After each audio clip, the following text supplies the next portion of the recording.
Well, check it out. I got a new heater blower resistor, and my fan is now fixed. Thanks to my buddy Sam. He's a young guy who's good with the internet. And I didn't ask the internet the right way apparently, but this is my old one.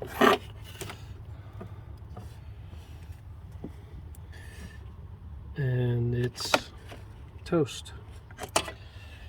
And this is the new one.